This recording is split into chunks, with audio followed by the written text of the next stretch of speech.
రమేష్నాథ్ లింగుంట్ల మన తిరుపతిలోనే పుట్టారు.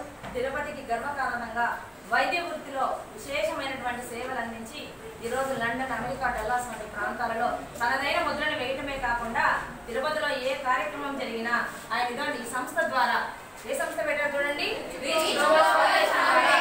ఎన్నో రకాలైనటువంటి కార్యక్రమాలు చేస్తున్నటువంటి మన తెలుగు బిడ్డ. అమెరికాలో కూడా తెలుగు కార్యక్రమాలు చేయడంతో పాటు ఇక్కడ జరిగే ప్రతి కార్యక్రమంలో వారి సందేశం పిల్లలకు వినిపించాలి అని ఆయన ఎంతో తపన పడుతూ కార్యక్రమం అంటే మనకంటే ముందుగా రోజుకు 10 సార్లు కాల్ చేస్తారు. కార్యక్రమాలకు ఏర్పాట్లు చేయండి, విద్యార్థులను ప్రేరేపించండి అని శంకరంబాడి జయంతి రోజున వారు కూడా మీకు ఒక సందేశాన్ని పంపించారు. పిల్లలు ఈరోజు మీకు వినిపిస్తాను. అమెరికా యందు డల్లాస్ నగరం నుండి reach global foundation chairman doctor Linguntla Rameshnath మీ అందరికీ వందనాలు తెలియజేస్తున్నారు. పిల్లలు, మనము గొప్పవారు మహానుభావుల యొక్క జీవిత కథలను గురించి, వారి యొక్క గొప్పతనమును గురించి తెలుసుకొని తద్వారా స్ఫూర్తిని, ఉత్తేజాన్ని పొందాలి అని వారి మాటగా చెప్తున్నారు. అటువంటి వారిలో గొప్పవాడైన మనవాడు, అందున మన తిరుచానూరులో జన్మించి మన తిరుపతిలో పరమపదించిన వాడు, ఆధునిక కవులలో దిట్ట సుందర కవిగా పేరుగాంచిన వారు శ్రీ శంకరంబాడి సుందరాచార్యులు గారు. ఆగస్టు 10 అనగా ఈ రోజు వారి జన్మదినం. శ్రీ శంకరంబాడి సుందరాచార్య గారు 1914 సంవత్సరం ఆగస్టు 10న తిరుచానూరు యందు జన్మించారు. ఒక గొప్ప కవి, స్వాభిమానము, స్వతంత్ర భావాలు గలవాడు.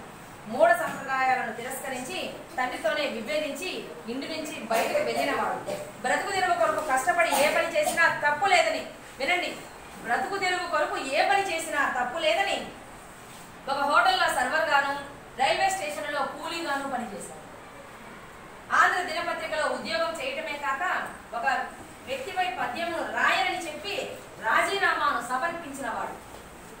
సమాజంలో గొప్పవారు ఉంటారు, అధికారులు ఉంటారు. నా పైన ఒక పద్యం రాయి, అందరి మీద రాస్తున్నావంట, నువ్వు చాలా గొప్పగా రాస్తావంట, నా మీద రాయంటే వ్యక్తుల మీద నేను రాయను, సమాజానికి సాహిత్యానికి సేవ చేసిన వాళ్ళపైనే నేను రాస్తానని తిరస్కరించి ఉద్యోగాన్ని కూడా పోగొట్టుకున్నాడంట.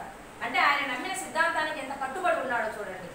సుందరాచార్య గారు రాసిన మా తెలుగు తల్లికి మణిపూర్ణ గీతమును ప్రఖ్యాత గాయకులు కనుమూరి సూర్యకుమారి గారు గానం చేయడం, మన రాష్ట్ర గీతంగా గుర్తింపు పొందడం మనందరికీ చాలా సంతోషదాయకమైనటువంటి విషయం. కానీ అంతటి గొప్పవాడు సతీమణి వియోగం తట్టుకోలేక, అంటే ఆయన భార్య చనిపోయింది, శంకరంబాడి సుందరాచార్యులు గారి భార్య, వాళ్ళ భార్య చనిపోయినటువంటి బాధను ఆయన తట్టుకోలేకపోయి చివరగా మద్యానికి, అంటే మందుకు బానిసైపోయాడు. అలాగే మరణించాడు కూడా. అటువంటి మహానుభావునికి మన అందరి తరపున నివాళులు అర్పించుతూ వారి ఆత్మశాంతకై ప్రార్థిస్తూ